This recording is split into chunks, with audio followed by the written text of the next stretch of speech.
అదే RTV app వార్తల్ని క్షణాల్లో చదివే అవకాశం ఉంటుంది. ఒక న్యూస్ పేపర్, ఒక టెలివిజన్ ఛానల్ మీ చేతుల్లో ఎప్పుడూ ఉంటాయి. రాష్ట్రంలో కూటమి ప్రభుత్వం ఏర్పడిన తర్వాత రాష్ట్ర వ్యాప్తంగా అక్రమ అరెస్టులు జరుగుతున్నాయని వైసీపీ ఆరోపిస్తున్నటువంటి నేపథ్యం, ముఖ్యంగా రెడ్ బుక్ రాజ్యాంగం అమలవుతోంది అని చెప్పేసి కూడా పెద్ద ఎత్తున ఆరోపిస్తున్నటువంటి నేపథ్యంలో మనతో పాటు పరిటాల శ్రీరామ్ ఉన్నారు. ఏం చెప్తారు రాష్ట్రంలో పరిస్థితులపై? పరిటాల శ్రీరామ్ వాయిస్ ఏంటి అనేది మనం మాట్లాడే ప్రయత్నం చేద్దాం. సార్, వైసీపీ ఆరోపిస్తున్నది ఎస్పెషల్లీ రాష్ట్రంలో రెడ్ బుక్ రాజ్యాంగం అమలు అవుతుంది అంటున్నారు. దీని మీద ఏం చెప్తారు? రెడ్ బుక్ రాజ్యాంగం అంటూ అపోజిషన్ పార్టీలు 100 మాటలు మాట్లాడవచ్చు, కానండి మన నారా లోకేష్ గారు రాష్ట్ర వ్యాప్తంగా పాదయాత్ర చేసినప్పుడు రెడ్ బుక్ అనేది ఒక సంచలనాత్మక సబ్జెక్ట్గానే మారింది. కానీ రెడ్ బుక్లో చాలామంది ఏముంది అనుకుంటూ చాలామందికి ఒక డౌట్స్ ఉండొచ్చు. అందులో ఏదో వీళ్ళని మాట్లాడిన వాళ్ళనో లేకుంటే ఎక్కడైనా ఇబ్బంది పెట్టిన వాళ్ళనో వీళ్ళందరి పేర్లు రాసుకున్నారంటూ ఆ రోజు ఉన్న వైసీపీ పార్టీ గవర్నమెంట్ ఆయన మీద ఒక చెడు ప్రచారం అనేది తీసుకొని వచ్చింది. ఈరోజు రెడ్ బుక్లో ఎక్కడికి వెళ్ళినా కానీ అన్ని ప్రాంతాలు తిరిగి అన్ని కాన్స్టిట్యున్సీలు తిరిగినప్పుడు అక్కడ ఎవరైతే ప్రజల్ని ఇబ్బంది పెడుతున్నారో లేకపోతే ఏ విషయాలు అయితే ప్రజల్ని ఇబ్బంది పెడుతున్నాయో అటువంటి విషయాలన్నింటినీ తీసుకొని ఒకటిగా క్లియర్ చేసుకుంటూ ముందుకు తీసుకురావాలనే ఆలోచన చేసినారు. కానీ దాంట్లో ఎవరినో మీదనో లేకుంటే దీంట్లో వీని ఇబ్బంది పెట్టాలి, ఈ కాన్స్టిట్యున్సీలో వీని తన్నాలో వీని మీద కేసులు కట్టాలనే విషయాలు ఏం దాంట్లో లేవు. ఆ పాదయాత్రలో భాగంగా అక్కడ ఉన్న సమస్యలన్నీ రెడ్ బుక్లో ఎక్కించడం జరిగింది. దాన్ని ఒక్కొక్కటిగా నారా లోకేష్ గారు గవర్నమెంట్ వచ్చిన తర్వాత ఒక్కొక్కటిగా తీర్చే ప్రయత్నం కూడా ఆయన చేసుకుంటూ వస్తున్నారు ఈ రోజుకి. ముఖ్యంగా ఇప్పుడు మాట్లాడుతున్నది అయితే మాత్రం కక్ష సాధింపు. చంద్రబాబు నాయుడు ముఖ్యమంత్రి అయిన తర్వాత కక్ష సాధింపులో భాగంగానే అక్రమ అరెస్టులు జరుగుతున్నాయి. ముఖ్యంగా మొన్న జరిగినటువంటి వల్లభనేని వంశీ అరెస్టు కూడా ఇది అక్రమమే అని చెప్పేసి వైసీపీ నాయకులు మాట్లాడుతున్నట్టు. దీన్ని ఎలా చూస్తారు?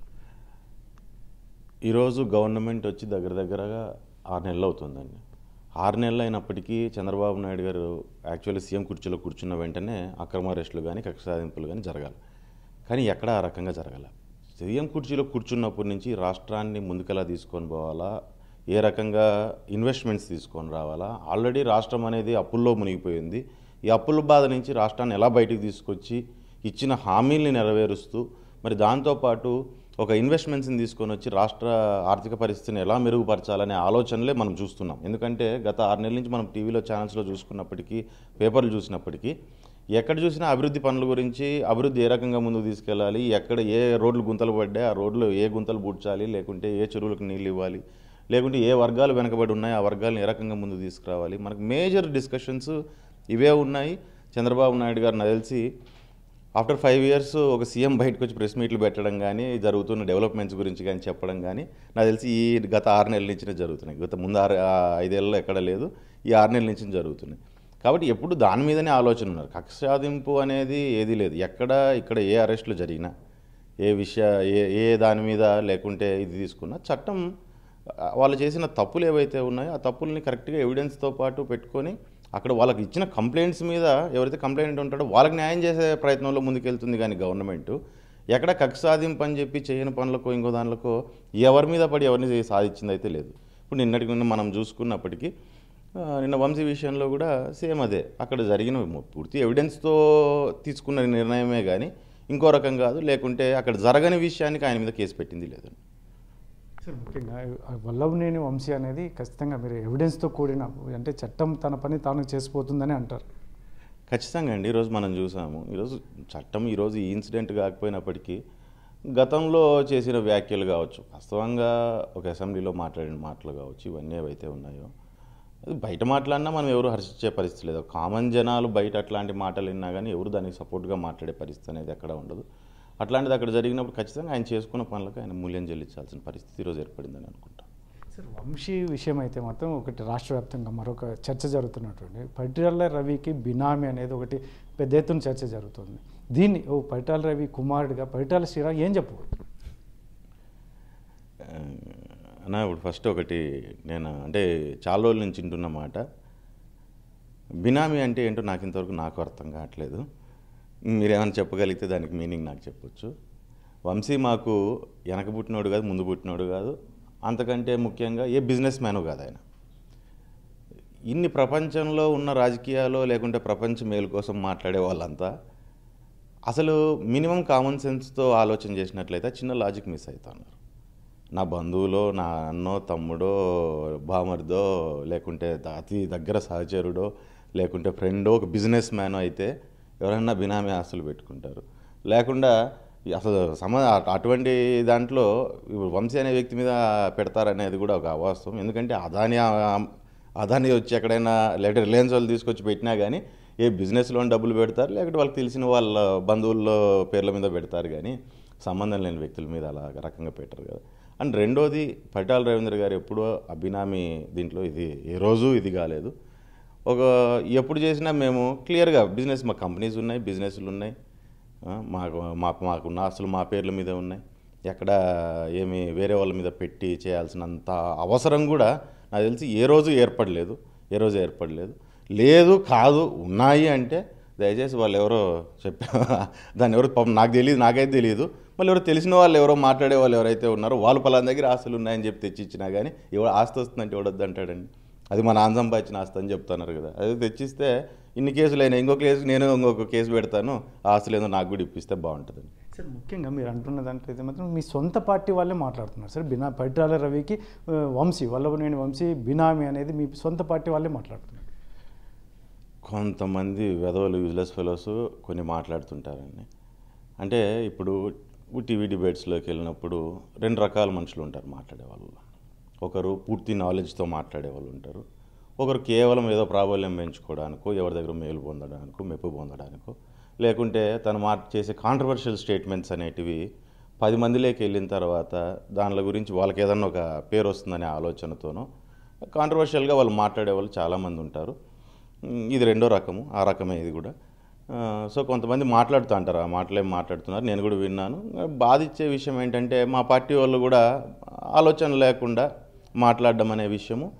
రెండోది, పరిటాల రవీంద్ర గారి గురించి, ఆయన చేసిన పనుల గురించి ఈరోజు పూర్తిగా తెలుసుకోకుండా, ఈరోజు వాళ్ళని ఎవరైతే మాట్లాడారో వాళ్ళని ఎదురుగా కూర్చోబెట్టి పరిటాల రవీంద్ర గారి చరిత్ర ఏంటంటే ఏం తెలియదు.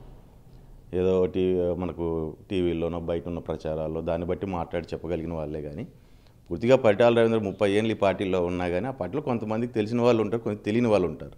ఈ తెలియని వాళ్ళకి ఏముంటుందంటే ఆయన ఏం చేస్తున్నాడో లేదు, బయటకు కాంట్రవర్షియల్ మాట్లాడుకుంటూ వాళ్ళ ఏదో ప్రాబల్యం పెంచుకునే ప్రయత్నం చేస్తూ ఉంటారు. ఈరోజు పరిటాల రవీంద్ర గారికి చాలామంది అభిమానులు ఉన్నారు. దాంట్లో ఆయన పేరు వాడుకొని మంచి చేసిన వాళ్ళు ఉన్నారు, లేకుంటే ఆయన పేరు వాడుకొని వాళ్ళ స్వలాభానికి వాడుకున్న వాళ్ళు కూడా చాలామంది ఉంటారు.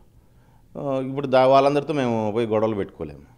ఈరోజు పరిటాల రవీంద్ర గారి పేరు చెప్పి మంచి జరిగింది చెప్పండి, ఆయన ద్వారా ఇక్కడ పార్టీకి కానీ జిల్లాకు కానీ ఎక్కడైనా ఎవరికైనా సరే జరిగిన మంచి గురించి మాట్లాడుకున్నట్లయితే వాళ్ళకి మంచిదే. ఈరోజు పరిటాల రవీంద్ర గారి పేరు కూడా ఏదైనా నిలబెట్టుకునే పరిస్థితి. పరిటాల రవీంద్ర గారు రేరని చెప్పి ఎవరు మాట్లాడరని చెప్పి ఈ రకంగా మాట్లాడడం అనేది మంచి పద్ధతి కాదు.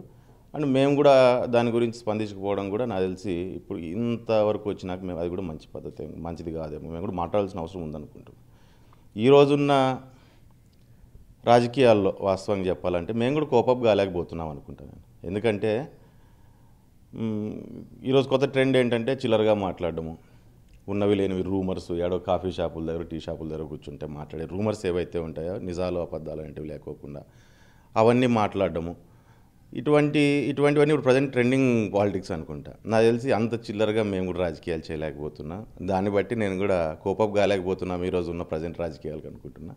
నేను కొంతమంది ఎదవలు మాట్లాడతారు, కానీ పరిటాల రవీంద్ర గారు ఏంటి, ఆయనకి ఎందుకు ఇంత అభిమానం ఉందనేది కొద్దిమందికే తెలుసు, ప్రజలకి తెలుసు ఆయన చేసిన పనులు ఏంటో అనేవి. సో ఇవన్నిటిని పెద్దగా పట్టించుకోవాల్సిన అవసరం లేదేమో అనిపిస్తుంది. సార్ ఫైనల్గా సార్ ఇప్పుడు మీరైతే కూటమి ప్రభుత్వం అయితే కక్ష సాధింపు జరగదు అంటే గత ఎన్నికల్లో గత ప్రభుత్వంలో జరిగినటువంటి అచ్చెన్నాయుడు కావచ్చు ఇటువంటి అరెస్టులన్నీ అక్రమ అరెస్టులు ఉండవని ఖచ్చితంగా ధీమాగా చెప్పగలరా? ఖచ్చితంగా అండి. ఎందుకంటే ఇక్కడ రాష్ట్రం అభివృద్ధిగా ముందుకెళ్ళాలంటే కక్ష సాధింపులు ఉన్నాయంటే అభివృద్ధి ముందుకు నడవదు అనేది చంద్రబాబు నాయుడు గారి ప్రగాఢ నమ్మకం. ఆయన ఏదైతే నమ్ముతున్నారో ఖచ్చితంగా మేమందరూ కూడా అది నమ్ముతున్నాం. రాజకీయాలు చేయడం అనేది చాలా ఇంపార్టెంట్. ఎందుకంటే పార్టీని హోల్డ్ చేసుకుంటేనే రాష్ట్రం ముందుకు పోతుంది అనేది గట్టిగా మేము కూడా నమ్ముతున్నాం. పార్టీ పవర్లో ఉండాలి, ఉంటేనే మేము ఏదన్నా సరే రేపొద్దున అభివృద్ధిని సాధించుకోగలుగుతాం. ఈ రాష్ట్రం కోసం, ఈ రాష్ట్ర భవిష్యత్తు బాగుంటుందని ఆలోచన చేస్తున్నాం. సో రాజకీయాలు చేయడం అనేది కంపల్సరీ. బట్ స్టిల్ కక్ష సాధింపు ద్వారా వెళ్తే బయట నుంచి వచ్చే ఇన్వెస్ట్మెంట్స్ కానీ ఇట్లాంటివన్నిటికీ ఒక కంపెనీ ఎవడన్నా ఒకటి 10 రూపాయలు డబ్బులు పెట్టాలన్న చోట, అన్స్టేబుల్ లేకుంటే ఇటువంటి కక్ష సాధింపులు ఉన్న చోట ఎవడు డబ్బులు పెట్టాలనుకోడు. ఎందుకంటే ఎవ్రీవన్స్ హార్డ్ అండ్ మనీని తీసుకొచ్చి ఎక్కడో సమస్య ఉన్న చోట డబ్బులు పెట్టి ఇరికించుకొని రేపు పొద్దున ఏదైనా పొరపాటు అయితే మేము ఇబ్బంది పడాలనే ఆలోచన ఉండదు. సో అట్లాంటి ఇన్వెస్ట్మెంట్స్ మనం అట్రాక్ట్ చేయాలనుకున్నప్పుడు మేజర్గా మన స్టేట్ ఇమేజ్ అనేది పాజిటివ్గా వెళ్ళాలి ముందుకి. స్టేట్ ఇమేజ్ నెగిటివ్గా తీసుకెళ్లే పరిస్థితి ఉంటుంది. కానీ తప్పులు చేసినప్పుడు రియాక్ట్ కాలేదంటే కూడా స్టేట్ ఇమేజ్ చెడిపోతుంది. ఈరోజు కక్షాదింపు అనేది ఎంత చెడుగా పోతుందో స్టేట్ ఇమేజ్ అనే దాని మీద, ఈవెన్ తప్పు చేసిన వాడిని శిక్షించట్లేదు వదిలేస్తున్నారంటే కూడా అంతే స్టేట్ ఇమేజ్ డ్యామేజ్ అవుతుంది. కాబట్టి ఖచ్చితంగా చంద్రబాబు నాయుడు గారు దాని తగ్గట్టుగా ఆ కాన్సెప్ట్లో ముందుకు వెళ్తున్నారు. కానీ ఎవరినో వాళ్ళని పట్టుకొని లోపలే వీళ్ళని పట్టుకొని లోపలేయాలి, ఊరికి ఇబ్బంది పెట్టాలి, ఈ లేదు ఇప్పుడు ఇందాక మీరు అన్నట్టుగా చిల్లరగా మాట్లాడిన వాళ్ళందరినీ మళ్ళీ చేయాలనే ఆలోచన, అంత దిగజార ఆలోచన చంద్రబాబు నాయుడు గారు చేయాలనుకుంటున్నారు. ఇది మొత్తం ఏదైతే పరిటాల శ్రీరామ్ చెప్తున్నటువంటి నేపథ్యం అక్రమం, ముఖ్యంగా రెడ్ బుక్ రాజ్యాంగం అనేది లోకేష్ పాదయాత్రలో అది రెడ్ బుక్ అనే నోటీస్ అనేది ఏదైతే తప్పులు చేసిన వాళ్ళని నోటీస్ చేయడమే తప్ప ప్రభుత్వం వచ్చిన తర్వాత దాన్ని రెక్టిఫై చేసుకుని దాన్ని కరెక్ట్ చేయడానికే ఉపయోగిస్తున్నారు తప్ప దాన్ని ఎక్కడ డివేట్ చేయట్లేదు అని చెప్పేసి పరిటాల శ్రీరామ్ చెప్తున్నటువంటి నేపథ్యం. మరొక అంశం వల్లభనేని వంశీ అరెస్ట్ కూడా ఏదైతే బినామీ అనేది కూడా పెద్ద ఎత్తున రాష్ట్ర వ్యాప్తంగా చర్చ జరుగుతున్నటువంటి నేపథ్యంలో బినామీ అనే దానికే అర్థం మాకు తెలియదు. ముఖ్యంగా మాకు ఎందుకంటే మా నాన్నగారు గతంలో వచ్చిన అంశాలను దృష్టిలో పెట్టుకొని ఎవరైనా మాట్లాడితే బాగుంటుంది, లేదంటే చరిత్ర తెలియకుండా మాట్లాడడం కూడా కరెక్ట్ కాదు అని పరిటాల శ్రీరామ్ చెప్తున్నటువంటి నేపథ్యంలో, ఎందుకంటే రాష్ట్రంలో అభివృద్ధి మీదే చంద్రబాబు నాయుడు దృష్టి పెట్టినటువంటి నేపథ్యంలో అక్రమ అరెస్టులు అనేవి ఉండవు, దానికి తావు ఉండదు. చంద్రబాబు నాయుడుకి ఒకటే తెలుసు, అభివృద్ధి చేయాలి అనే ఉద్దేశంతోనే ముందుకెళ్తున్నటువంటి నేపథ్యంలో మరి రాబోయే కాలంలో కూడా కక్ష సాధన చట్టం తన పని తాను చేసుకుపోతుంది. ఎవిడెన్స్తో కూడుకున్నటువంటి అంశాలతోనే వల్లభనేని వంశీ అరెస్టు జరిగింది. ముఖ్యంగా ఈ ఏదైతే ఉందో బినామీ అనేది మాత్రం అసలు మాకు పరిటాల రవి ఆ రకంగా వ్యవహరించలేదు, ఆ రకమైన వ్యవహారాలు ఎప్పుడూ చేయలేదు. కాబట్టి ఆ బినామీ అనే పదమే వాడాల్సిన అవసరం లేదు, అది తెలియక అవగాహన లేని వ్యక్తులు మాట్లాడే అంశాలు అని చెప్పేసి పరిటాల శ్రీరామ్ చెప్తున్నటువంటి నేపథ్యం. కెమెరా పర్సన్ సుధాకర్తో చల్లకనాయుడు, RTV, అనంతపురం జిల్లా.